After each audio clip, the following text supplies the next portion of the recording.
anak laki-laki, naiknya dari sebelah kiri, turunnya dari sebelah kanan, ataupun sebaliknya. Mempunyai anak perempuan, naiknya nanti pada saat berhubungan suami istri dari sebelah kanan, kemudian turunnya dari sebelah kiri.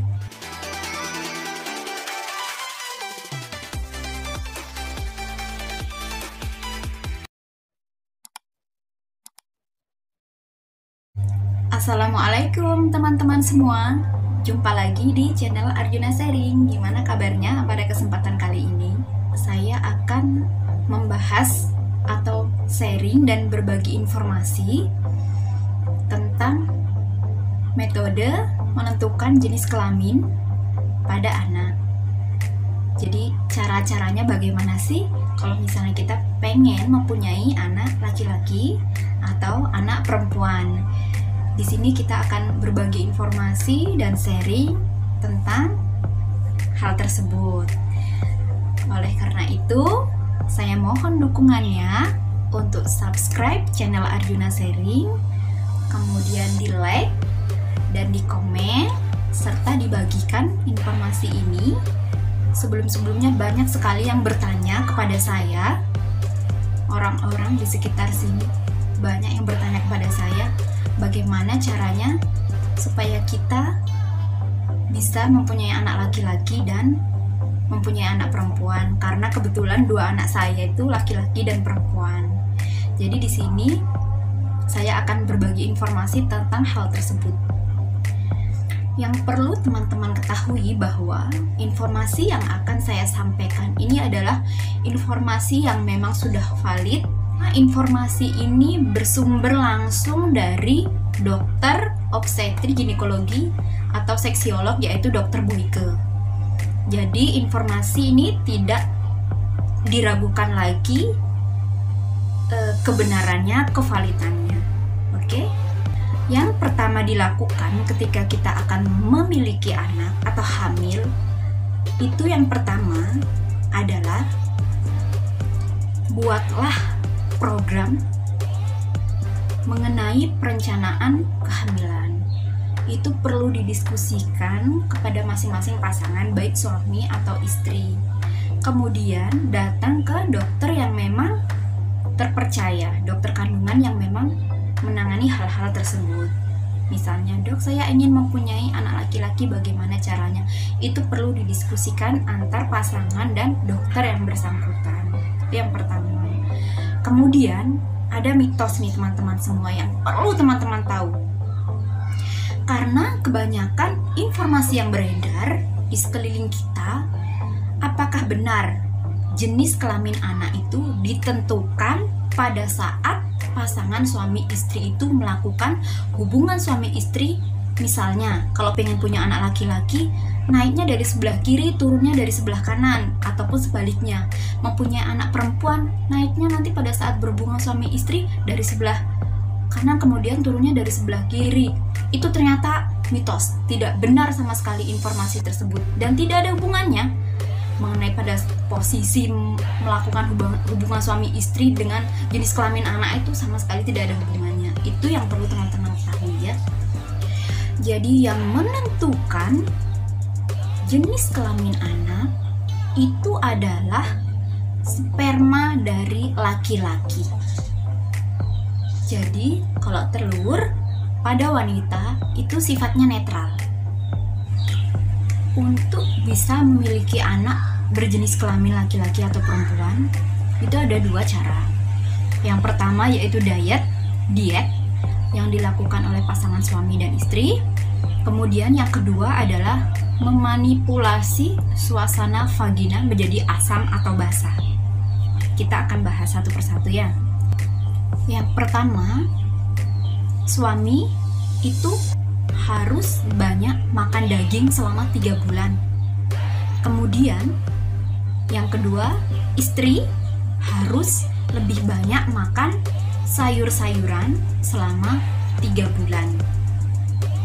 Jadi untuk semua jenis sayurnya tuh sayur apa aja. Kemudian daging-dagingan itu ya bisa daging, kemudian bisa telur, bisa ikan, begitu. Jadi yang menentukan jenis kelamin laki-laki pada anak itu adalah sperma Y. di mana sperma Y tersebut sangat suka sekali pada suasana basah. Bagaimana caranya membuat suasana itu menjadi basah? Jadi caranya membuat suasana menjadi basah adalah 15 menit sebelum melakukan hubungan suami istri, itu vagina dicuci menggunakan baking soda. Jadi 1 sendok teh baking soda dilarutkan ke dalam 100 ml air. Ya, kurang lebih setengah gelas. Kemudian dicuci vaginanya sebelum melakukan hubungan suami istri. Itu akan membuat suasana pada vagina menjadi basah. Jadi teman-teman, dengan memanipulasi suasana vagina menjadi basah, diharapkan sel sperma X yang untuk wanita itu menjadi mati, kemudian sperma Y yang untuk menjadi laki-laki itu akan hidup dan membuahi sel telur, sehingga nanti pada saat hamil itu jenis kelamin anaknya yaitu laki-laki. Seperti itu.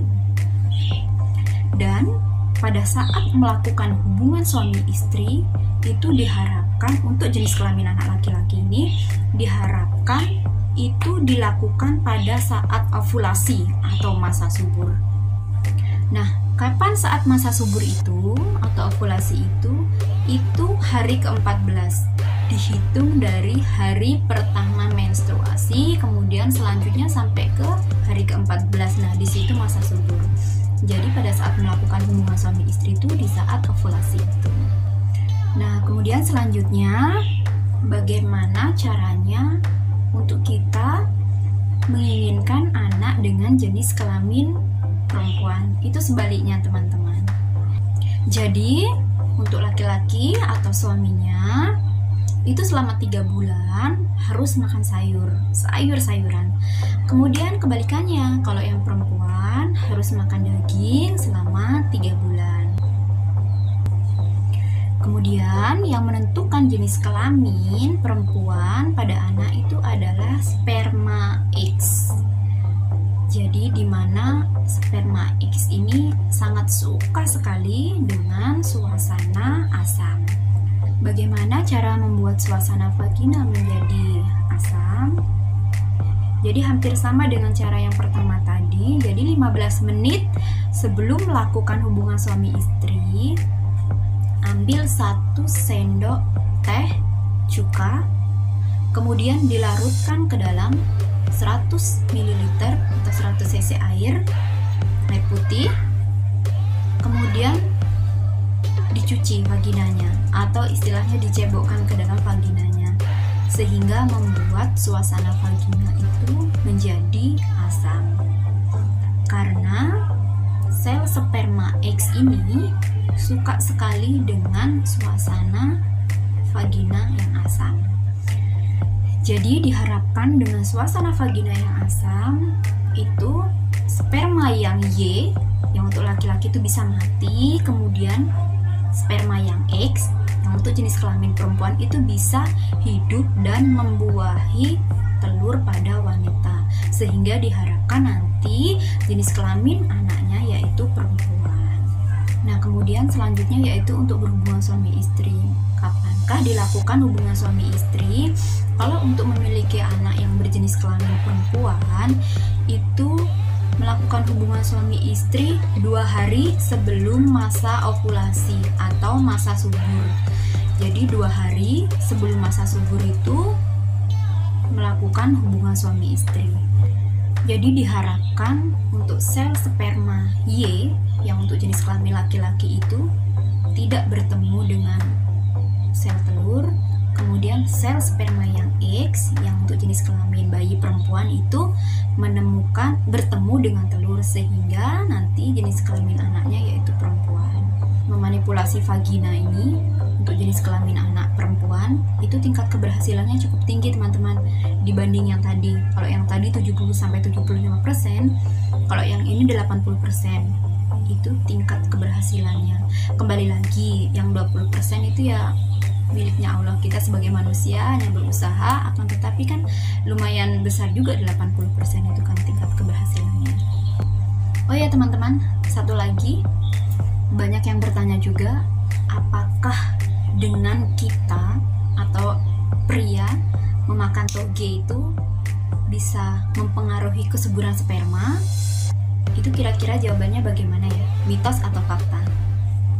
Jadi jawabannya adalah fakta. Ya memang betul, kalau toge itu mengandung banyak vitamin E dan antioksidan, dimana toge itu juga dapat membantu pembentukan sperma yang berkualitas. Jadi memang sangat dibutuhkan sekali bagi pria dengan terus-menerus memakan toge apabila ingin mempunyai kualitas sperma yang bagus. Oke teman-teman, terima kasih. Itu saja informasi yang bisa saya sampaikan, semoga bermanfaat. Kemudian saya juga harapkan dan berdoa bagi teman-teman yang ingin mempunyai momongan, kemudian bagi teman-teman yang ingin mempunyai anak laki-laki ataupun anak perempuan, semoga referensi ini bermanfaat karena sumbernya juga sudah sumber yang benar-benar terpercaya dari dokternya langsung. Saya berharap segera diberikan momongan yang sehat, kemudian sesuai dengan yang diharapkan jenis kelaminnya. Oke, terima kasih sudah menonton video ini sampai selesai. Jangan lupa informasi ini dibagikan bila kalian merasa informasi ini sangat bermanfaat. Oke, terima kasih. Wassalamualaikum warahmatullahi wabarakatuh.